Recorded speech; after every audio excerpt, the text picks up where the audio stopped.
এখানে আমরা বেলাঘাটা নেমেছি, আমার পরে এখানে আসলাম। বলছি এখানে মসজিদটা কোন সাইডে? এই যে আমাদের শিলান্যাস হয়েছিল, ওইখানে মসজিদটা হবে আর পেছনে জামাত হবে। হ্যাঁ, শেষে বলছি এখানে মসজিদটা কামটা কবে থেকে শুরু হবে? ফেব্রুয়ারি মাসের প্রথম সপ্তাহ থেকে কাজ শুরু হবে মসজিদে। মসজিদ হবে বলে কি এটা কি আপনাদের বিশ্বাস আছে? হ্যাঁ, ইনশাল্লাহ আলহামদুলিল্লাহ মসজিদ হবে ভাই, কেন হবে না? রুখতে পারবে না এই মসজিদ। কেউ রুখতে পারবে না, আল্লাহ বানাবে আল্লাহ আমাদেরকে একদম দিয়ে। স্বয়ং এখানে দাঁড়িয়ে আছে, হবে।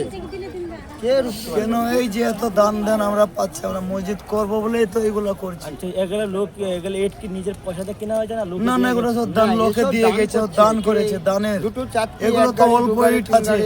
পাথর যা বালি পাচ্ছে। সিমেন্ট, আরো তো এদিকে আমাদের মোড় আছে, এখান থেকে হাফ মানে এখানে কিলোমিটার। হুমায়ুন কবিরের টাকাতে কিনে নেই, না না না, যত দান দিকে না এসেছে হ্যাঁ এগুলো সব জায়গা দান থেকে এখানে এসেছে, হ্যাঁ, বিভিন্ন জেলা থেকে, বিভিন্ন রাজ্য থেকে আমাদের উড়িষ্যা থেকে দান দিয়ে গেছে। সব রাজ্য থেকেই আসছে, সব রাজ্য থেকেই দান করছে মানুষ।